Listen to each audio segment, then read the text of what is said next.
आता उलटा प्रवास चालू झालेला आहे। दुसरी सुपर ओव्हरची मॅच बघून वेलिंग्टनहून मी निघालेलो आहे टौरांगाला आणि ह्या वाटेमध्ये अचानक बोर्ड बदलायला लागतात। ते सांगतात पेट्रोल भरून घ्या, खाणं करून घ्या, कारण आता मध्ये तुम्हाला काही मिळणार नाहीये 1-1.5 तास। म्हणून मी माझं सॅलड पॅक करून घेतलंय आणि मस्तपैकी प्लम बरोबर घेतलंय, कारण हा जो रोड आहे हा खास असणार आहे। आता तुम्हाला सांगून तुमची मजा घालवत नाही, चला।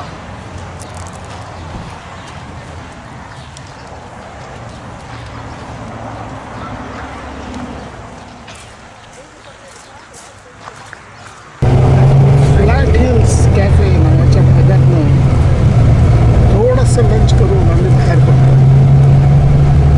हिरवगार कोरड समोर दिसतात, मेंढ्या आहेत ज्यांची सगळे लोकर काढली गेली, उन्हाळ्याचं त्यांनाही उकडू नये आणि व्यवसाय व्हावा असे दोन्ही उद्देश मला दिसत आहेत। गाई गुरं चारताना दिसतात, हिरवागार निसर्ग डोळ्यात भरतोय। बघता बघता हा निसर्ग बदलतो असं मला ड्रायव्हरनी सांगितलं आणि अशी सूचना सुद्धा केली की डावीकडची खिडकी पकडून बस आणि मग मजा बघू काय मजा। डोंगर जरा पिवळे दिसायला लागले, झाडही जरा छोटी दिसायला लागली,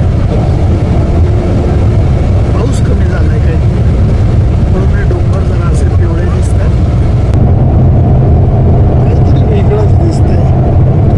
अलीकडं मला हिरवी कोरडं दिसत आहे, अलीकडे एकदम चळके डोंगर दिसत आहे, काळी।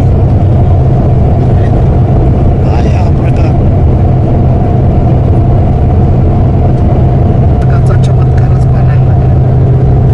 न्यूझीलंडमध्ये आजच्या वाळवंटी प्रदेश चालू झालेला आहे। निष्पर्ण छोटी छोटी झुडपं, जणू काही न्यूझीलंड नाहीच आहे। मजा तुम्हाला दिसते ना।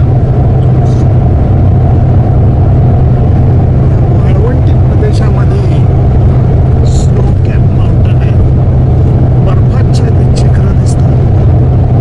एकीकडे वाळवंट, दुसरीकडे बर्फाच्छादित डोंगर। कमाल आहे निसर्गाची, कमाल।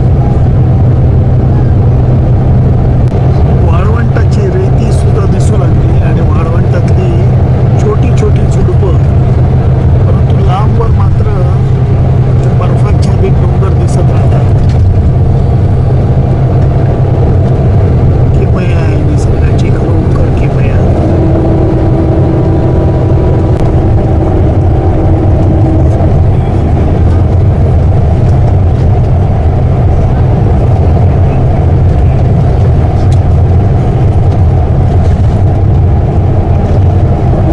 Dessert road New Zealand,